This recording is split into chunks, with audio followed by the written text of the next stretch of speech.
تحفظ دین کا کارواں رواں رواں رواں رواں رواں رواں رواں رواں رواں رواں تحفظ دین کا کارواں رواں رواں۔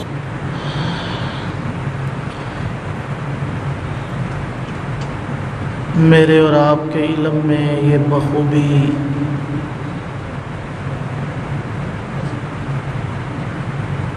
بات ہے کہ اللہ رب العزت نے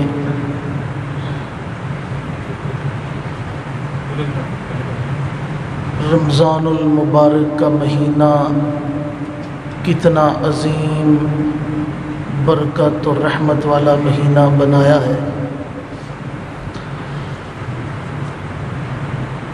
عام طور پر ہمارے ذہن میں یہ بات آتی ہے کہ یہ رمضان المبارک کا مہینہ آ چکا ہے، اس میں دن کے وقت روزہ رکھا جائے گا اور رات کو نماز تراویح پڑھی جائے گی۔ بے شک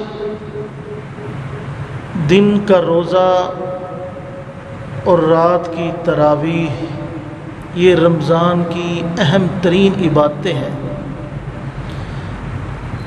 لیکن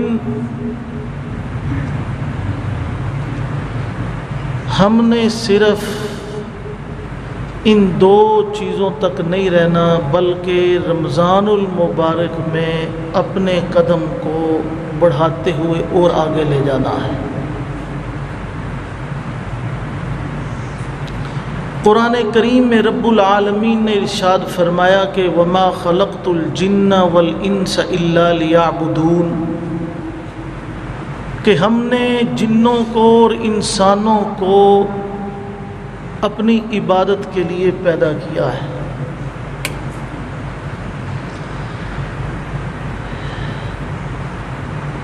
ذہن میں یہ بات آتی ہے اور اکثر جو نئی روشنی کے لوگ ہیں ان کے ذہن میں یہ زیادہ بات آتی ہے کہ جب اللہ تعالیٰ نے جنوں اور انسانوں کو عبادت کے لیے ہی پیدا کیا ہے تو کیا فرشتے اس کی عبادت کے لیے کم تھے؟ بالکل اسی طرح جب اللہ تعالیٰ نے انسان کو پیدا کیا تو فرشتوں نے کہا کہ اے مولا، ہم بھی تو تیری عبادت کرتے ہیں، تیری تسبیح بیان کرتے ہیں، یہ سارے کا سارا کچھ ہم کر رہے ہیں، جس کو تو پیدا کر رہا ہے یہ تو زمین کے اندر خون ریزی، فتنہ، فساد، افراتفری پھیلا دے گا۔ تو یاد رکھیے کہ یہ جو اعتراض ہے کہ فرشتے بھی تو تھے عبادت کے لیے، پھر انسانوں اور جنوں کو کیوں پیدا کیا؟ تو یہ بات ذہن میں رہے کہ فرشتوں کی عبادت اور انسان اور جن کی عبادت بالکل الگ تھلگ چیز ہے۔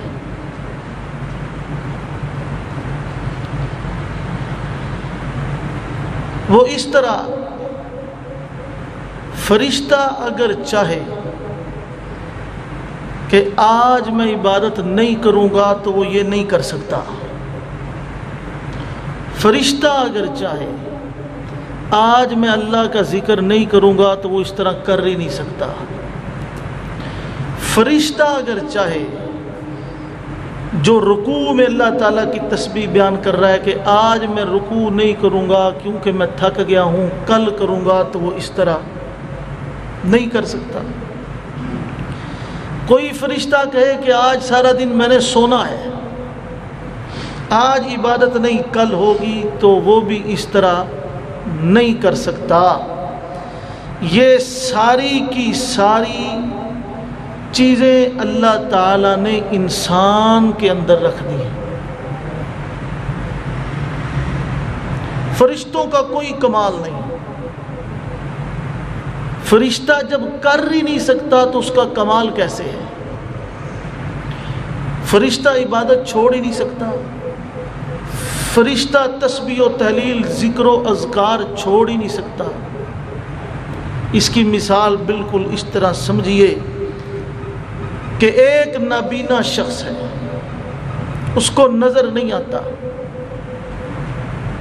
50-60 سال اس کی عمر ہو گئی، اور وہ آپ سے کہتا ہے کہ دیکھو بھائی میری 50 سال یا 60 سال عمر ہو چکی ہے، میں نے اپنی اس 50 اور 60 سال کی عمر میں کبھی بد نظری نہیں کی، کبھی ٹیلی ویژن نہیں دیکھا، کبھی ٹی وی نہیں دیکھا، کبھی کوئی فلم نہیں دیکھی، تو بتائیے اس میں اس کا کوئی کمال ہے؟ نہیں، کہ بھائی تم چاہتے بھی دیکھنا تو تم دیکھ ہی نہیں سکتے تھے، کیونکہ تمہارے پاس دیکھنے کی قوت ہی نہیں۔ کمال اس شخص کا ہے، آنکھیں ہونے کے باوجود، موقع ہونے کے باوجود، وسائل ہونے کے باوجود وہ اپنی آنکھ کو معصیت سے، گناہ سے، اللہ تعالیٰ کی نافرمانی سے محفوظ کر لیتا ہے۔ یہ کمال ہے۔ اللہ تعالیٰ نے انسان کو اس لیے پیدا کیا ہے، اور یہ عبادت فرشتوں کے بس میں نہیں تھی، یہ عبادت فرشتوں کے بس میں نہیں تھی۔ اب انسان روزے کی عبادت کر رہا ہے تو فرشتہ روزہ رکھ سکتا ہے؟ انسان کو بھوک لگ رہی ہے، پیاس لگ رہی ہے، ہونٹ خشک ہو رہے ہیں، زبان خشک ہو رہی ہے، جسم نڈال ہو رہا ہے، اور کئی عوارضات لاحق ہو رہے ہیں، لیکن وہ روزہ نہیں چھوڑ رہا، پانی نہیں پی رہا، کھانا نہیں کھا رہا، تو کیا فرشتہ کوئی ایسے کر سکتا تھا؟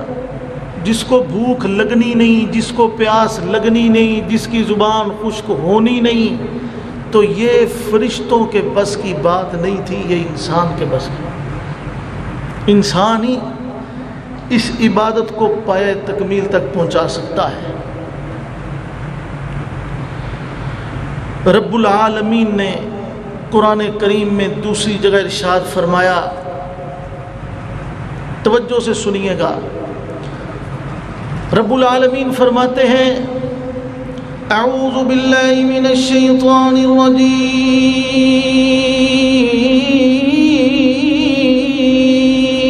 الرجیم ان اللہ اشتری من المؤمنین انفسهم واموالهم بأن لهم الجنہ۔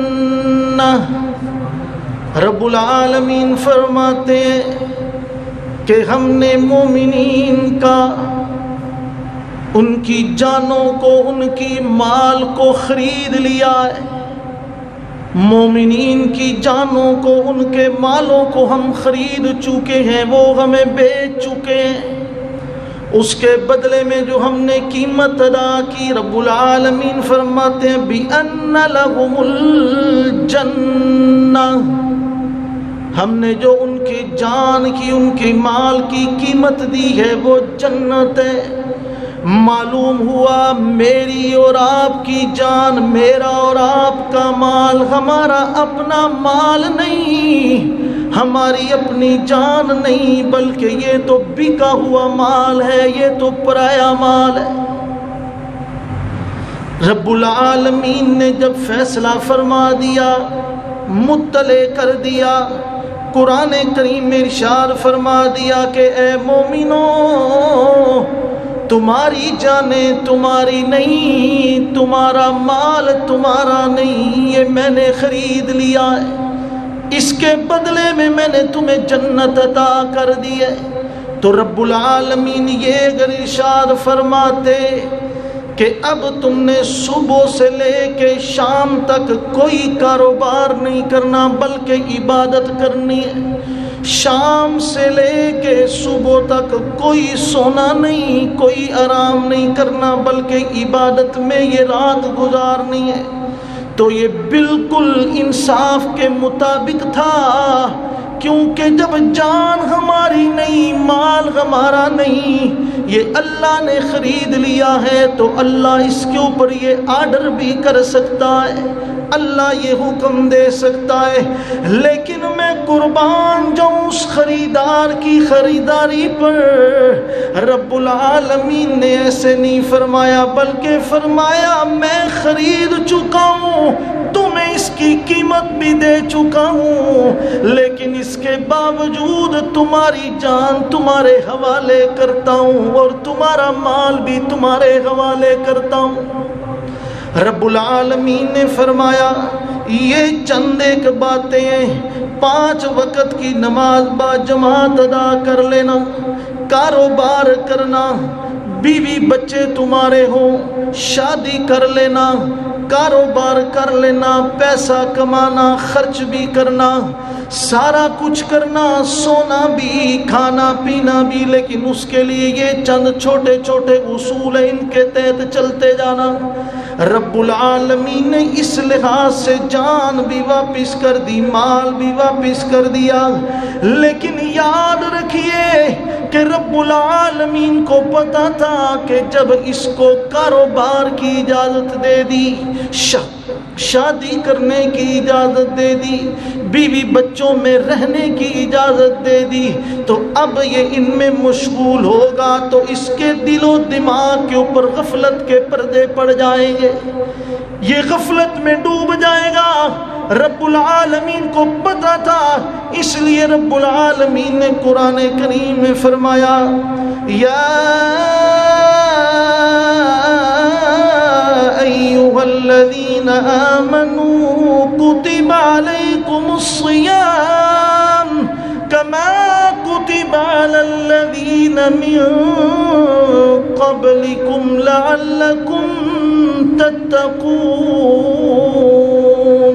او میرے بندو، سال کے 11 مہینے تم کاروبار میں گزارو گے، سال کے 11 مہینے تم بیوی بچوں میں مصروف گزارو گے، عزیز و اقارب میں گزارو گے، پیسہ کمانے میں گزارو گے، تمہارے دل و دماغ کے اوپر غفلت کے پردے پڑ جائیں گے، لیکن گھبرانا نہ، میں نے سال کے 11 مہینے اگر تم نے ایسے گزارے ہیں تو 12واں مہینہ میں نے تمہارے اوپر روزوں کا رکھ دیا ہے، وہ اس لیے کہ تم تقوی اختیار کرو گے، تمہارے دلوں سے، تمہارے دماغوں کے اوپر جو غفلت کی چادر پڑی ہوئی ہے یہ رمضان کی برکت سے اللہ رب العالمین اتار دیں گے، رمضان کی برکت سے یہ چادر اتر جائے گی۔ اور رب العالمین نے فرمایا وَمَا خَلَقْتُ الْجِنَّ وَالْإِنسَ إِلَّا لِيَعْبُدُونَ۔ اب رمضان آ گیا، اب اپنے اصل مقصد کی طرف آ جاؤ، جس کے لیے پیدا کیا گیا ہے انسان، جس کے لیے انسان کو پیدا کیا۔ پورا سال غفلت میں گزرا ہے، لیکن خدا را اس ماہ کو غفلت میں نہ گزاریے گا۔ پورا سال ہم اپنے کاموں میں لگے رہے، لیکن رمضان میں ہمیں اپنے کام چھوڑنے پڑیں گے۔ اب یہ انسان خود طے کر لے کہ میں بالکلیہ تو اپنی سارے کام چھوڑ نہیں سکتا کلی طور پر، لیکن یہ تو ہو سکتا ہے کہ وہ یہ سوچ لے کہ کون کون سے ممکن کام ہیں جو میں چھوڑ سکتا ہوں، کون کون سے ایسے کام ہیں جو میں رمضان میں نہ کروں، رمضان کے بعد کر لوں تو وہ ہو جائیں گے۔ تو کچھ نہ کچھ فراغت نکلے گی کہ نہیں نکلے گی؟ نکلتی ہے کہ نہیں نکلتی؟ نکلتی ہے، لیکن اس کے لیے ہمت کی ضرورت ہے، غور و فکر کی ضرورت ہے، اور اگر وہ نہیں کریں گے اپنا نقصان ہے، وگرنہ پوری کائنات مل کے بھی اللہ تعالیٰ کی نافرمانی میں لگ جائے تو اللہ تعالیٰ کا کچھ نہیں بگاڑ سکتی۔ پوری کائنات مل کے اللہ تعالیٰ کی فرما برداری شروع کر دے تو اللہ تعالیٰ کی شان و عظمت میں ذرا بھی اضافہ نہیں کر سکتے۔ وہ بے پرواہ و بے نیاز ہے، جو کرنا ہے اپنے لیے کرنا ہے۔ تو اس ماہ کو ہم اپنے لیے اللہ کے لیے فارغ کر لیں جتنا ممکن ہو سکے، جتنا ممکن ہو سکے۔ اور یاد رکھیں کہ ہم روزہ رکھتے ہیں لیکن روزے کا خیال نہیں رکھتے۔ ہمارے نزدیک روزے کا خیال یہ ہے کہ پانی اور کھانے پینے سے بچا جائے، جبکہ روزے کا یہ تقاضا بنیادی ہے، لیکن آگے بھی اور سے بنیادی تقاضے ہیں کہ میں اور آپ روزہ رکھ رہے ہیں لیکن روزہ رکھنے کے ساتھ ساتھ اس کا مذاق بھی اڑا رہے ہیں، اس کا مذاق اڑا رہے ہیں۔ ہمارے ساتھ اگر کوئی ایک کرتا ہے تو ہم اس کو 10 سنا رہے ہیں، ہمارے ساتھ کوئی 10 کرتا ہے تو ہم اس کو 20 سنا رہے ہیں۔ یہ روزے کا مذاق نہیں، روزہ تو صبر والا مہینہ ہے۔ اگر کوئی 3 آدمی بیٹھ گئے تو تیسرے چوتھے کے بارے میں غیبت شروع کر دی۔ غیبت گناہ ہے۔ رب العالمین کے پاک پیغمبر کے پاس 2 عورتوں کو لایا گیا جو مر رہی تھی روزے کی حالت میں۔ لوگوں نے کہا کہ یا رسول اللہ ان کے اوپر تو موت واقع ہو رہی ہے۔ تو آقا علیہ السلام نے کہا ان کو میرے پاس لاؤ۔ جب پاس لایا گیا، روزہ رکھا ہوا تو انہوں نے، حضور نے ان کے سامنے پیالے رکھوائے اور کہا ان کے اندر ان کو الٹیاں کرواؤ۔ جب انہوں نے الٹیاں کی تو ان کی الٹیوں میں سے گوشت اور خون کے لوتھڑے نکلے۔ صحابہ کرام ڈر گئے، فرمایا یا رسول اللہ یہ کیا؟ انہوں نے کہا ہم تو روزے تھے سی، ہم نے یہ کچھ کھایا ہی نہیں۔ آقا علیہ السلام نے فرمایا یہ غیبت ہے، تم نے غیبت کی تھی نہیں کی تھی؟ انہوں نے کہا کی تھی۔ فرمایا یہ غیبت ہے جو باہر نکلی۔ روزہ رکھا ہوا ہے، بد نظری کرتے جا رہے ہیں، غیر محرموں کے اوپر نظر پڑتی جا رہی ہے۔ روزہ رکھا ہوا ہے، فضول گپوں میں وقت ضائع کری جا رہے ہیں۔ روزہ رکھا ہوا ہے اور گانے سنتے جا رہے ہیں۔ روزہ رکھا ہوا ہے، گالیاں دیتے جا رہے ہیں۔ یہ کیسا روزہ ہے؟ یہ تو روزے کی روح ہی ختم ہو گئی۔ کسی جا کے مفتی سے آپ فتویٰ لیں کہ میں نے یہ کام کیا میرا روزہ ہو گیا ہے، وہ کہے گا روزہ تو ہو گیا ہے، روزہ تو ہو گیا ہے، لیکن اس کا مقصد حاصل نہیں ہوا۔ بالکل اسی طرح کہ میں اور آپ اپنے گھر میں ایئر کنڈیشن لگواتے ہیں، اے سی لگواتے ہیں، اچھی کمپنی کا اچھا اے سی لگوا لیا اور اس کو اچھی بجلی بھی فراہم کر دی، اے سی چلا دیا، باریاں بھی کھول دیں، روشن دان بھی کھول دی اور دروازے بھی کھول دیے۔ تو جا کے کسی سے پوچھیں گے کہ ہمارا اے سی ٹھیک چل رہا ہے، کام صحیح کر رہے تھے، وہ کیا کہے گا؟ بالکل ٹھیک چل رہا ہے، صحیح کام کر رہا ہے۔ وہ یہ تو نہیں کہے گا کہ نہیں، وہ کہے گا ٹھیک ہے، لیکن اس کا مقصد کیوں نہیں حاصل ہو رہا؟ بالکل اسی طرح رب العالمین نے ارشاد فرمایا کہ پورا ماہ غفلت میں، پورا سال غفلت میں گزارا ہے، 11 مہینے اسی طرح غفلت میں گزارتے رہے ہو، لیکن رمضان کا مہینہ آ گیا، اب اپنے آپ کو سمیٹ لو، اپنے آپ کو میری طرف لے آؤ، عبادات کی طرف لے آؤ۔ رب العالمین نے اس کا نام لفظ رمضان رکھا، رمضان نہیں رمضان۔ علماء لکھتے ہیں رمضان کا معنی ہے جھلسا دینے والا، آگ لگا دینے والا، جلا کے راکھ کر دینے والا۔ اس لیے رب العالمین نے اس کا یہ نام رکھا ہے کہ اس میں اللہ تعالیٰ اپنے بندوں کو جھلسا دیتے ہیں، ان کے گناہوں کو جھلسا دیتے ہیں، ان کی خطاؤں کو راکھ کر دیتے ہیں، ان کی خطاؤں کو، ان کے گناہوں کو جلا دیا جاتا ہے۔ خدا را رب العالمین کے در پہ آ جاؤ، اپنے گناہوں کو بخشوا لو، اپنی خطاؤں کو معاف کروا لو، اپنی غفلتوں کو دھلوا لو، اگر یہ ماہ گزر گیا تو رب العالمین نے فرمایا لعلکم تتقون، یہ وہ ٹریننگ والا مہینہ ہے، اس ماہ کو اس طرح گزارو جس طرح رب العالمین نے فرمایا ہے۔ تو رب العالمین کی رحمت سے یہ بعید نہیں کہ رب العالمین مجھے اور آپ کو پورے کے پورے 11 ماہ کے کیے ہوئے گناہوں کو دھو کے رکھ دیں گے، لیکن اس سے بچنا انتہائی ضروری ہے۔ میں نے کہا تھا نا کہ ہم روزے کا مذاق اڑاتے ہیں۔ اب ہمارے سامنے ہمارے کوئی پیر صاحب بیٹھے ہوں، ہمارے سامنے ہمارے کوئی استاد بیٹھے ہوں، والد بیٹھے ہوں، اور ہمارے ساتھ وہ مخاطب ہوں، ہم ان کی مجلس میں بیٹھے ہیں، وہ بات کر رہے ہیں، ہم ان کو گالی نہیں دیتے، ان کو برا بلا نہیں کہتے، لیکن ہمارا منہ اس طرف ہے، کبھی اس سے بات کر رہے ہیں، کبھی پیچھے دیکھ کے بات کر رہے ہیں، کبھی اوپر دیکھ رہے ہیں۔ تو بتاؤ کہ یہ بے ادبی ہوئی کہ نہ ہوئی؟ یہ ان کی گستاخی ہوئی کہ نہ ہوئی؟ تو رمضان کی بے ادبی، گستاخی اور مذاق اسی طرح ہم اڑاتے ہیں لا شعوریت میں۔ خدا را اس سے باز آ جائیے، کبھی دین کا، سنت کا مذاق نہیں اڑانا چاہیے۔ ایک آدمی بائیں ہاتھ سے کھانا کھا رہا تھا، آقا علیہ السلام نے اسے دیکھا، آقا علیہ السلام نے اسے فرمایا او بائیں ہاتھ سے کھانا کھانے والے باز آ جاؤ، دائیں ہاتھ سے کھاؤ۔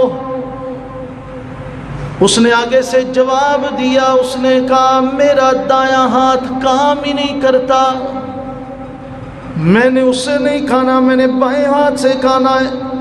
آقا علیہ السلام نے اسے آگے سے جواب دیا، خدا کرے کہ ساری زندگی تو دایاں ہاتھ منہ تک لے جا ہی نہ سکے، ٹھیک ہونے کے باوجود، صحیح ہونے کے باوجود ساری زندگی اس کا دایاں ہاتھ پھر منہ تک نہیں گیا۔ یہاں پہ علماء نے لکھا ہے، ذہن میں بات آتی ہے نا کہ آقا علیہ السلام رحمت للعالمین ہیں، تو آقا نے اسے بد دعا کیوں دے دی؟ آتی ہے نا ذہن میں یہ بات۔ تو یہاں پہ علماء نے لکھا ہے کہ جب اس نے جھوٹ بولتے ہوئے، جان بوجھ کے تکبر کرتے ہوئے سنت کا مذاق اڑایا ہے، کیونکہ رب العالمین نے آقا علیہ السلام کی شریعت میں دائیں طرف کو بائیں طرف کے اوپر ترجیح دی ہے، یہ بات ذہن میں رہے، ترجیح دی ہے، تو اس نے مذاق اڑایا۔ اب رب العالمین کی طرف سے عین ممکن تھا کہ بیک وقت اس کے اوپر عذاب آتا، اس کا ایمان سلب ہو جاتا اور وہ جہنم میں چلا جاتا۔ آقا علیہ السلام نے فوراً اسے بد دعا دے دی تاکہ یہ جہنم والی سزا سے بچ کر چھوٹی سزا لے لے اور جہنم میں جانے سے بچ جائے۔ قربان جاؤں کہ حضور کی بد دعا میں بھی رحمت للعالمین ہی ہے۔ بچایا کہ نہیں بچایا؟ اگر نہ دیتے تو رب العالمین فوراً اس سے ایمان سلب کر لیتے۔ اس نے سنت کا مذاق اڑایا، آقا علیہ السلام نے بد دعا دے دی، معلوم ہوا کہ بد دعا نہ دیتے تو وہ جہنم میں چلا جاتا۔ میں اور آپ بھی اسی طرح رمضان کا مذاق اڑا لیتے۔ اور یہ بھی علماء نے لکھا ہے کہ یاد رکھیے، اگر آپ کے گھر میں بچے ہیں یا کوئی معذور افراد ہیں جو روزہ نہیں رکھ سکتے، تو آپ جو 7-8 بجے کا وقت ہے کوشش کریں اس میں چولہا جلا کے ناشتہ نہ پکائیں، ادب کریں، سحری کے وقت ان کے لیے کھانا بنا کے رکھ لیں، محفوظ کر لیں۔ اب تو بڑے بڑے انتظامات آ گئے ہیں کھانا محفوظ کرنے کے، اور افطاری کے وقت بنائیں، سحری اور افطاری کے درمیان میں یہ کھانے پینے کی چیزیں بنانے سے پرہیز کریں۔ ہاں اگر روزے کی تیاری میں ہے تو وہ الگ بات ہے۔ ہم بچوں کو ادب سکھائیں گے تو آگے چل کے وہ کچھ کریں گے۔ جب ان کو سحری کے وقت یہ بھی یاد رکھیں، اگر بچوں کو ہم نے 7-8 بجے ناشتہ کروانا ہے، کوشش کریں نہ بھی روزہ رکھیں لیکن سحری کے وقت ان کو اپنے ساتھ اٹھائیں، اپنے ساتھ بٹھائیں، سحری کے وقت ان کو کھانا کھلائیں۔ اس طرح ہم روزے کا مذاق اڑانے والے نہ بنیں، خود بھی عمل نہیں کرتے اور دوسروں کو بھی کرنے نہیں دیتے، خود بھی عمل نہیں کرتے، دوسروں کو بھی کرنے نہیں دیتے۔ میں نے اپنی آنکھوں سے دیکھا ہے، بات تو بڑی عجیب سی ہے لیکن کر دیتا ہوں کہ جب ہم ادھر درس شروع کرتے ہیں، جب درس شروع کرتے ہیں نا تو بہت سے افراد ہیں جو درس نہیں سنتے، اٹھ کے چلے جاتے ہیں، حالانکہ درس 5 یا 6 منٹ کا درس ہوتا ہے، تو وہ درس نہیں سنتے، اٹھ کے چلے جاتے ہیں۔ ٹھیک ہے، طبیعت کا تقاضا ہے، نیند آئی ہوئی ہے، بیٹھا نہیں جا رہا، سو انسان کو مجبوریاں ہو جاتی ہیں، لیکن جاتے جاتے پتہ کیا کرتے ہیں، جو آگے آدمی بیٹھا ہوتا ہے پیچھے سے اس کو ایسے اشارہ کرتے ہیں، وہ جو سن رہا ہے وہ پیچھے دیکھے گا، اس کو اشارہ کریں گے تو بھی آ جا، بھائی تم نے جانا ہے جاؤ، وہ سن رہا ہے اس کو تو سننے دو، اس بیچارے کو تو کوئی اللہ اور اس کے رسول کی باتیں سننے دو، اگر تمہاری قسمت میں نہیں تو اللہ سے مانگو، جس کی ہیں اس کی کیوں خراب کر رہے ہو؟ تو یہ سنت کا مذاق ہے۔ ہمارے استاد حضرت مولانا مفتی ظفر علی خان رحمۃ اللہ علیہ فرماتے ہیں کہ میں ایک ڈاکٹر کے پاس گیا، میری ٹانگ کو تکلیف تھی، ہڈیوں کا ڈاکٹر تھا، تو غالباً رمضان کا ہی مہینہ تھا، تو استادوں نے اس کو کہا کہ بھائی رمضان کا مہینہ ہے، جیسے جیسے آپ کہہ رہے ہیں میں ویسے تو نہیں کر سکتا کیونکہ روزے کا تقاضا ہے، روزہ بھی رکھنا ہے۔ اس ڈاکٹر نے آگے سے کہہ دیا کہ بھائی میں تو روزوں کو مانتا نہیں، جو میں کہہ رہا ہوں وہ کرو، اسی میں آپ کا علاج ہے۔ جب اس نے کہا میں روزوں کو نہیں مانتا، استادوں نے کہا میں تیرے جیسے بدوؤں کو نہیں مانتا، وہ بھی جلالی طبیعت کے تھے۔ اس نے کہا کہ میں نے پھر آپ کو دعائی نہیں دینی۔ استادوں نے کہا اب تو مجھے فری بھی دے تو میں لوں گا نہیں، تجھ جیسے بے ادب سے جو سنت اور اسلام، دین اسلام کا مذاق اڑائے، میں ان سے دعائی لوں گا بھی نہیں۔ چنانچہ کافی گرما گرمی کے بعد واپس آ گئے۔ جب اس ڈاکٹر کی وفات ہونے لگی، اس کے عزیز و اقارب آئے، آ کے کہنے لگے کہ حضرت ہمیں کچھ طریقہ بتائیے۔ استادوں نے کہا کیا؟ انہوں نے کہا کہ وہ جو فلاں ڈاکٹر تھا، استادوں نے کہا یاد آ گیا، وہ جب فوت ہوا ہے وہ ہمارا عزیز ہے، بھائی ہے، جب ہم اس کو غسل دینے لگے تھے تو اس کے منہ سے کتوں کی طرح بھونکنے کی آوازیں آتی تھی۔ استاد آگے سے کہنے لگے کہ علاج تو تمہارا ہونے والا ہے، اس کا نہیں۔ انہوں نے کہا وہ کیسے؟ استادوں نے کہا وہ بھونک تو کئی سال سے رہا تھا، تم لوگوں کو شعور نہیں تھا، اس کو اس وقت منع کرنا تھا، اب کیا کر سکتے ہیں؟ تو یاد رکھیے کبھی بھی سنت کا اور دین کا مذاق نہ اڑائیے۔ بہت سے لوگ دین کا مذاق اڑانے پہ آ جاتے ہیں۔ ابھی چند دنوں کی بات ہے، یہ یکم رمضان کی بات ہے، ایک خاتون کا فون آیا، وہ کہنے لگی کہ میں شرعی پردہ کرتی ہوں، میرے والدین میرا رشتہ کرنا چاہ رہے ہیں، جو رشتہ دیکھنے والے ہیں وہ یہ تقاضا کرتے ہیں کہ ہم نے لڑکی کی تصویریں لینی ہیں، ہمارے داماد بھی اس لڑکی کو دیکھیں گے اور ہمارے فلاں فلاں دوسرے رشتہ دار دیکھیں گے، تو کیا ان کا دیکھنا جائز ہے؟ میں نے کہا نہیں۔ اس نے کہا میرے والدین کہتے ہیں کہ ان کو تصویریں دینی پڑیں گی، ان کے ساتھ تصویر کشی مختلف صورتوں میں کروانی ہے، اگر میں ان کو منع کرتی ہوں تو میرے باپ نے نعوذ باللہ یہاں تک کہا ہے کہ لعنت ہے تمہارے دین پہ جو تو ہمیں ذلیل کروا رہا ہے، نعوذ باللہ من ذالک، نقل کفر نہ کفر باشد، ذلیل دین کرواتا ہے کہ دین سے دوری ذلیل کرواتی ہے۔ خدا کی قسم جنہوں نے دین کو عزت دی ہے، اللہ نے ان کو زمین کی پستیوں سے اٹھا کے آسمان کے ستاروں سے اوپر بھی چمکایا ہے۔ آپ حضرات صحابہ کی تاریخ کا مطالعہ کریں کہ کس طرح صحابی کو، حضرت عثمان غنی کو کئی دفعہ واقعہ بتایا ہے کہ جب وہ صلح حدیبیہ کے موقع پر جا رہے تھے مذاکرات کے لیے، تو دوست نے کہا، اس نے کہا عثمان یہ جو تہمت تم نے اپنے ٹخنوں سے اوپر کر رکھی ہے، یاد رکھو ہم نے بڑے بڑے نوابوں چودھریوں میں بیٹھ کے بات کرنی ہے، اس کو معیوب سمجھا جاتا ہے، اپنی تہمت کو ٹخنوں سے نیچے کر لو۔ حضرت عثمان غنی نے کہا کہ نانا اس کو میں نیچے نہیں کروں گا، یہ میرے محبوب کی سنت ہے، یہ میرے محبوب کا طریقہ ہے، وہ بات کرتے ہیں تو کریں، وہ اگر میرے ساتھ مذاکرات کرتے ہیں تو کریں، نہیں کرتے تو مجھے بات کی کوئی ضرورت نہیں، مجھے مذاکرات کی کوئی ضرورت نہیں، لیکن میں اپنے حبیب کی سنت کو نہ چھوڑوں گا۔ بتائیے کہ پھر اسلام نے حضرت عثمان غنی کو زندگی کے اندر جنت کی بشارتیں سنائی ہیں کہ نہیں سنائی؟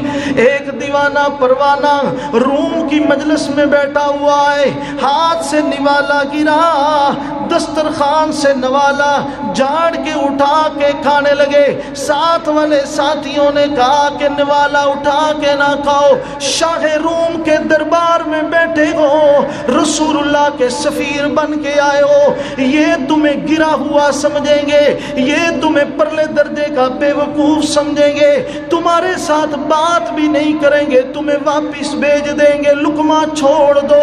اس نے مسکرا کے کہا میرے آقا کی سنت ہے، میرے آقا کا طریقہ ہے، یہ لقمہ تو کھا کے چھوڑوں گا، شاہ روم کی سلطنت میرے پاؤں کی ٹھوکر پہ رکھتا ہوں، بات کرنی ہے کرے، بات سنتا ہے سنے، نہیں سنتا ہزار بار نہ سنے، لیکن اپنے محبوب کے طریقے کو نہیں چھوڑوں گا۔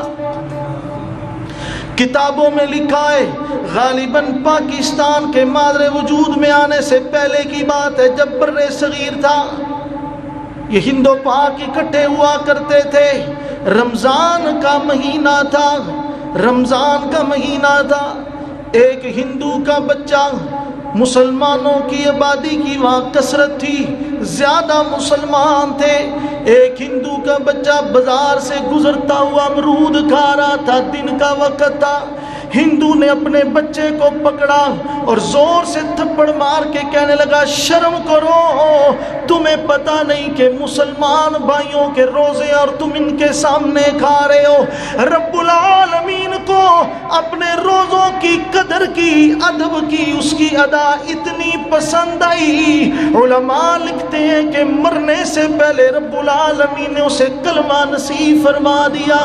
وہ ایسا آدمی بنا جس نے ساری زندگی کوئی نماز نہیں پڑھی، کوئی روزہ نہیں رکھا، کوئی زکوٰۃ نہیں دی، کوئی صدقہ نہیں دیا، کوئی خیرات نہیں کی، کوئی ذکر اذکار نہیں کیے، لیکن مرنے سے پہلے اللہ تعالیٰ نے ایمان والی دولت نصیب فرما دی اور مرنے کے بعد سیدھا جنت کا مستحق قرار پایا۔